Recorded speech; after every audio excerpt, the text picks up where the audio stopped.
ಇಂಡಿಯಾಕ್ಕೆ. ಸೂಳೆಯ ಮಗನುಟ್ಟಿ, ಇದನ್ನು ಇಟ್ಕೊಂಡಿರಿ, ಪರಿಹಾರ ಮುಂದೆ ಹೇಳ್ತೀನಿ. ಸೂಳೆಯ ಮಗನುಟ್ಟಿ ಆಳುವನು ಮುನಿಪುರವ, ಯುದ್ಧವಿಲ್ಲದ ಮಡಿಯೇ ಪುರವಲ್ಲ ಕೂಳಾದೀತು. ಇದು ಹಾಕ್ರಿ, ಇದು ರಿಸಲ್ಟ್ ಹೇಳ್ತೀನಿ, ಆಮೇಲೆ ಬಿಡಿಸಿ ಹೇಳ್ತೀನಿ ಅದನ್ನು ಏನು ಅಂತ. ಇನ್ನೊಂದು, ಅಕಾಲದಲ್ಲಿ ಮಳೆ ಬಂದರೆ ಸಕಾಲದಲ್ಲಿ ಮಳೆಗೆ ತೊಂದರೆ ಆಗ್ತದೆ. ಮುಂದೆ ಬೇಕಾದಾಗ ಮಳೆ ಬರಲ್ಲ. ಈಗ ಬಂದುಬಿಡಿತಲ್ಲ, ಮುಂದೆ ಒಳ್ಳೆ ಬಿತ್ತನೆ ಕಾಲ, ಬೆಳೆ ಕಾಲ, ಬೇಕಾದಾಗ ಬರಲ್ಲ. ಅಕಾಲದಲ್ಲಿ ಮಳೆ ಬಂದರೆ ಸಕಾಲಿ ತೊಂದರೆ ಆಗ್ತದೆ. ಈ ಸರಿ ಅಂಥದ್ದು ಏನಿಲ್ಲ, ಸಮತೋಲನ ಆಗ್ತದೆ. ಇನ್ನೂ ಜಲಪ್ರಳಯ ಇದೆ, ರಾಜ್ಯದಲ್ಲಿ ಜಲಪ್ರಳಯ ಇದೆ. ಇಡೀ ಭಾರತ, ಇವು ಜಗತ್ತಿಗೆ ಇದು. ಸಾಗರದಲ್ಲಿ ಒಂದು ಅಚ್ಚರಿಯ ಸಂಗತಿ ಕಾಣುತ್ತೆ. ಜಲಸ್ಫೋಟ ಅಂತ ಹೇಳಿದ್ದೆ ನಾನು, ಅಲ್ಲಿ ಒಂದು ಆಗ ಲಕ್ಷಣ ಇದೆ. ಈ ಎರಡು ಸೇರಿ ಮನುಷ್ಯರೇ ಮಾಡೋದಲ್ಲಿ ಕೆಲವೊಂದು ಹೇಳೋಕ್ಕೆ ಹೆದರಿಕೆ ಆಗುತ್ತೆ. ಪರಿಹಾರ ಏನೆಲ್ಲ, ಭಗವಂತನ ಧ್ಯಾನ ಮಾಡಬೇಕು ಅಷ್ಟೇ. ಯಾವ ಪೂಜೆ ಪುರಸ್ಕಾರದಿಂದ ಏನು ಉಪಯೋಗ ಆಗಲ್ಲ. ನೇರವಾಗಿ ಭಗವಂತನ ಧ್ಯಾನ ಮಾಡೋದೇ ಮುಖ್ಯ. ನೆನೆಸ್ಬೇಕು ಭಗವಂತ. ಸೂಳೆಯ ಮಗನುಟ್ಟಿ ಆಳುವನು ಮುನಿಪುರವ, ಯುದ್ಧವಿಲ್ಲದ ಮಡಿಯೇ ಪುರವಲ್ಲ ಕೂಳಾದೀತು. ವಿಷ್ಣು ವಾಮಾವತಾರದಲ್ಲಿ ವಾಮನ ಭೂಮಿ ಕೇಳಿದ, 3 ಅಡಿ ಭೂಮಿ ಕೇಳಿದ, ಎಲ್ಲ ಉಳಿತು.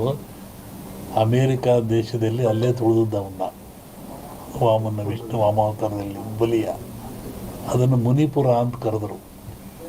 ಏನ್ಸಂಡ್ ಇಂಡಿಯನ್ ಹಿಸ್ಟ್ರಿ ಒಳಗೆ ಅಮೇರಿಕವನ್ನು ಮುನಿಗೆ ದಾನ ಕೊಟ್ಬಿಟ್ಟನಲ್ಲ ಅವನು, ವಾಮನಿಗೆ ದಾನ ಕೊಟ್ಟನಲ್ಲಪ್ಪ, ಅದು ಮುನಿಪುರ ಅಂತ. ಯುದ್ಧವಿಲ್ಲದ ಮಡಿಯ ಪುರವಲ್ಲ ಕೂಳಾದೀತು ಅಂತ. ಮುನಿಪುರ ಅಂದರೆ ಅಮೇರಿಕವನ್ನು ಮುನಿಪುರ ಅಂತ ಕರೀತಾರೆ. ಅದು ಅಮೇರಿಕ ಒಂದು ದೇಶದಾಗಿಲ್ಲ, ಎಲ್ಲರೂ ಸೇರ್ಕೊಂಡ್ರದಲ್ಲಿ. ಶ್ರಾವಣ ಮೇಲೆ ಹೇಳ್ತೀನಿ ಅದ್ರ ಬಗ್ಗೆ. ನೋಡು, ಹೇಳಿದ್ದೀನಿ, ಇನ್ನೂ ನೋಡ್ತಿರ್ಬೇಕಾರೆ. ಹಿಂದೆಲ್ಲ ಹೇಳಿದ್ನಲ್ಲ, ಮೊನ್ನೆ ಹೇಳಿದ್ವಿ. ಕೆಲವು ಮುಳುಗ್ತವೆ ದೇಶಗಳು, ಕೆಲವು ಹೇಳ್ತವೆ, ಹೊಸ ರಾಜ್ಯಗಳು ಉತ್ಪತ್ತಿ ಆಗ್ತವೆ ಅಂತ ಮೊನ್ನೆ ಹೇಳಿದ್ದೆ ನಾನು. ಮತ್ತು ಮದ್ದಿಲ್ಲದ ಕಾಯಿಲೆ ಬರುತ್ತೆ, 5 ವರ್ಷ ಇರುತ್ತೆ ಕಾಯಿಲೆ ಅದು. ಮತ್ತು ಕೊರೋನಾ ಬಂತು, ಇದು ಇನ್ನೊಂದು ರೂಪವನ್ನು ತಾಳುತ್ತೆ. ಆದರೆ ಸಾವು ನೋವು ಕಮ್ಮಿ, ಕಾಯಿಲೆ ಮಾತ್ರ ಈ ಸಂವತ್ಸರದಲ್ಲಿದೆ. ಹೊಸ ರೋಗ ಉತ್ಪತ್ತಿಯಾಗಿ ಉಸಿರಿಗೆ ಸಂಬಂಧಪಟ್ಟದ್ದು. ಕ್ರೂರವಾದ ಪ್ರಾಣಿಗಳಿರ್ತವೆ.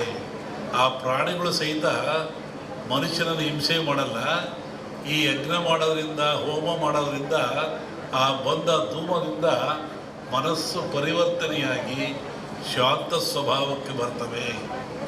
ಆವಾಗ ಮನುಷ್ಯರೊಂದಿಗೆ ಅವು ಸ್ನೇಹಿಗಳಾಗ್ತವೆ. ಅನೇಕ ಕಥೆಗಳನ್ನು ಕೇಳಿದ್ದೀವಿ. ಸ್ವಾಮಿಗಳಿದ್ದರು, ಅಲ್ಲಿ ಹುಲಿ ಬರ್ತಾ ಇತ್ತು, ಸಿಂಹ ಬರ್ತಾ ಇತ್ತು, ಹುಲಿ ಮೇಲೆ ಸ್ವಾಮಿಗಳು ಹೋಗ್ತಾ ಇದ್ರು. ಅಂದರೆ ಯಜ್ಞ ಯಾಗಾದಿಗಳ ಫಲದಿಂದ ಬರುವಂಥ ಹೋಮಾದಿಗಳ ಧೂಮದಿಂದ ಅವು ಮನಃಶಾಂತಿ ಆಗ್ತಾ ಇತ್ತು, ಕ್ರೂರತ್ವವನ್ನು ಕಳ್ಕೊಳ್ತಾ ಇದ್ದು ಒಂದು ಚಿಂತನೆ. ಆನಂತರ ರಾಜರು ಮಹಾರಾಜಗಳು, ಇವತ್ತಿನ ರಾಜರಿಗೆ 10 ರೂಪಾಯಿ ಕೊಡೋ ಶಕ್ತಿ ಇಲ್ಲ ಸರ್ಕಾರದನ್ನು. ಆವತ್ತಿನ ರಾಜರುಗಳಿಗೆ ತಲೆಯನ್ನು ಕಡಿಸುವಷ್ಟ ಶಕ್ತಿ ಇತ್ತು. ಇದ್ದಲ್ಲೇ ಆದೇಶ ಕೊಡ್ತೆ ತಲೆ ಕಟ್ಟು ಮಾಡುತ್ತಿದ್ದ ಅವನು. ಅಂತಹ ಶಕ್ತಿ ಅವನಿಗಿತ್ತು, ಸಾರ್ವಭೌಮತ್ವವಿತ್ತು. ಅಂಥವ್ರು ಏನು ಮಾಡ್ತಾಯಿದ್ರು? ನಾರುಮುಡಿಯಲ್ಲಿ, ಬರಿಗಾಲಿನಲ್ಲಿ ಕಾಡಿಗೆ ಹೋಗಿ, ಆಶ್ರಮಕ್ಕೆ ಹೋಗಿ, ಋಷಿಗಳ ಮುನಿಗಳಿಗೆ ಶಿರವಾಗಿ ಆ ಅಗ್ನಿ ಹೋಮದಲ್ಲಿ ಪಾಲ್ಗೊಂಡು ಸುಭಿಕ್ಷೆಯನ್ನು ಬೇಡ್ತಾ ಇದ್ದರು, ನಾಡಿನ ಸುಖವನ್ನು ಬೇಡ್ತಾ ಇದ್ದರು, ಆಶೀರ್ವಾದ ತಗೊಂಡು ಬರ್ತಾಯಿದ್ರು. ಅಂದರೆ ಈ ಹೋಮಗಳು ಆಧ್ಯಾತ್ಮಿಕವಾಗಿ ಹೌದು, ನಾಡಿಗೆ ಮಳೆ ಬೆಳೆ ರೋಗಗಳನ್ನು ದೂರ ಮಾಡುವಂಥ, ಆಯುಷ್ಯವನ್ನು ಕೊಡುವಂಥ ಶಕ್ತಿ ಹೌದು. ಇಲ್ಲಿ ವಿಶೇಷವಾಗಿ ಆಜ್ಯ ಅಂತ ಬರ್ತದೆ. ಆಜ್ಯ ಅಂದರೆ ತುಪ್ಪ ಅಂತೇಳಿ. ನಾನು ಬರ್ತಾ ಬೆಳಿಗ್ಗೆ ಆಗಲೇ ಹೇಳ್ತಾ ಇದ್ದೆ, ನಮ್ಮ ಹತ್ರ ಬಂದಾಗ ಯಾವುದನ್ನು ಆಜ್ಯ ಅಂತ ಕರಿತೀವಿ, ಆಜ್ಯದ ಮಹತ್ವವೇನು? ಹಾಲು ಕರಿತೀರ ನೀವು, ಹಾಲನ್ನು ಕರಿತೀರ, ಅದರ ಆಯುಷ್ಯ ಎಷ್ಟು? ಹಾಲಿನ ಆಯುಷ್ಯ, ಹಾಲು ಕರೆದ ಹಾಲಿಗೆ ಆಯುಷ್ಯ ಎಷ್ಟು? 12 ಗಂಟೆ. ಹಾಲು ಕರೆದ 12 ಗಂಟೆ ಮೇಲೆ ಅದು ಕೆಟ್ಟು ಹೋಗ್ತದೆ, ಅದು ಹಾಳಾಗಿ ಹೋಗ್ತದೆ, ಉಪಯೋಗ ಬರೋದಿಲ್ಲ. ಮನುಷ್ಯ ಭಾಳ ಬುದ್ಧಿವಂತ. ಈ ಹಾಲನ್ನು ಕೆಡದಂಗೆ ಇಟ್ಕೊಂಡು ನಾನು ಉಪಯೋಗ ಮಾಡಬೇಕು ಅಂತಾನೆ. ಅವನೇನು ಮಾಡ್ತಾನೆ, ನೀವೇನು ಮಾಡ್ತೀರಿ? ಬೆಂಕಿ ಹಾಕ್ತೀರಾ, ಅಂದರೆ ಹಾಲನ್ನು ಕಾಸ್ತೀರಾ. ಹಾಲನ್ನು ಕಾಸ್ತೀರಾ, ಕೆಂಪು ಕಾದ ಮೇಲೆ ಆರಿಸಿ ಅದಕ್ಕೆ ಹೆಪ್ಪು ಹಾಕ್ತೀರಾ, ಹುಳಿ ಹಾಕ್ತೀರಾ. ಅದೇನಾಯಿತು? ಮೊಸರಾಯಿತು. ಹಾಲಿನ ಆಯುಷ್ಯು 12 ಗಂಟೆ, ಮೊಸರಾದ ಕೂಡಲೇ 24 ಗಂಟೆ. ಯಾತ್ರಿಂದ ಆಯಿತು? ಬೆಂಕಿಯ ಸಂಸ್ಕಾರದಿಂದ ಹಾಲು ಹೆಪ್ಪಾಗಿ ಮೊಸರಾಯಿತು. ಮೊಸರು 24 ಗಂಟೆ ಇರ್ತದೆ.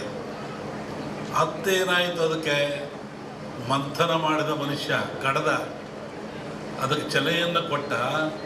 ಆವಾಗ ಬೆಣ್ಣೆ ಆಯಿತು, ಮಜ್ಜಿಗೆ ಆಯಿತು. ಬೆಣ್ಣೆ ಆಯುಸ್ಸೆಷ್ಟು? ಮಜ್ಜಿಗೆ ಆಯುಸ್ಸೆಷ್ಟು? ಮಜ್ಜಿಗೆ ಆಯಸ್ಸು 2 ದಿನ. ಒಂದಿನ ಸಿಹಿ ಮಜ್ಜಿಗೆ ಅಂತಾರೆ, 2ನೇ ದಿನ ಹುಳಿ ಮಜ್ಜಿಗೆ ಅಂತಾರೆ. ಹುಳಿ ಮಜ್ಜಿಗೆಯನ್ನು ಅನೇಕ ರೀತಿಯ ಕಾಯಿಲೆಗಳು ಉಪಯೋಗ ಮಾಡ್ತಾರೆ, ಪ್ರಾಣಿಗಳಿಗೆ ಎಲ್ಲರೂ. ಈ ಬೆಣ್ಣೆ ಆಯುಸ್ಸೆಷ್ಟು? ಈ ಬೆಣ್ಣೆ ಆಯುಸ್ಸು 1 ವಾರ. ಇದನ್ನು ನವನೀತ ಅಂತ ಕರೀತಾರೆ. 9 ಕಾಯಿಲೆಗಳನ್ನು ಹುಷಾರು ಮಾಡತಕ್ಕಂಥ ಶಕ್ತಿ ಇದು ಬೆನ್ನೆ ಇರ್ತದೆ. ಬೆನ್ನೆಲ್ಲಿ ಹೆಂಗೆ ಬಂತು? ಬೆಣ್ಣೆಯಲ್ಲಿ ಹೆಂಗೆ ಶಕ್ತಿ ಅಂದರೆ, ಹಸು ಹಾಲಂತ ಹುಲ್ಲಂತ ತಿಂತದೆ, ಗಿಡಮೂಲಿಕೆ ಅಂತ ತಿಂತದೆ, ಕಾಡಿಗೆ ಹೋಗ್ತದೆ, ನಡೆದಾಡ್ತದೆ. ಆ ತಿಂದು ಬಂದು ಹಾಲನ್ನು ಕೊಡ್ತದೆ. ನೀವು ಮೊಸರು ಮಾಡಿ ಎಪ್ಪಾಕಿ ಬೆಣ್ಣೆ ಮಾಡಿರಿ. ನೋಡಿ, ಇಲ್ಲೂ ಗಿಡಮೂಲಿಕೆ ಬಂತು, ಹಸುವಿನಲ್ಲಿಯೂ ಸಹ ಗಿಡಮೂಲಿಕೆ ಬಂತು. ಆ ಹುಲ್ಲನ್ನು ತಿನ್ನುವುದರಿಂದ ಅದು ಬೆಣ್ಣೆ ಹಾಲು ಪರಿವರ್ತನೆ ಆಯಿತು. ಈ ಬೆಣ್ಣೆ 1 ವಾರ ಆದಮೇಲೆ ಮತ್ತೇನು ಮಾಡ್ತಾನೆ ಮನುಷ್ಯ? ತುಪ್ಪ ಮಾಡ್ತಾನೆ. ಅದನ್ನು ಕಾಸಿ ಅದಕ್ಕೆ ತುಪ್ಪ ಮಾಡ್ತಾನೆ. ತುಪ್ಪದ ಆಯಸ್ಸು ಎಷ್ಟು? 100 ವರ್ಷ. ನೋಡಿ, 12 ಗಂಟೆ ಹಾಲು ಸಂಸ್ಕಾರದಿಂದ ಏನಾಯಿತು? ತುಪ್ಪು ಆಯಿತು. ಅದರ ಆಯುಷ್ಯು 100 ವರ್ಷ ಆಯಿತು.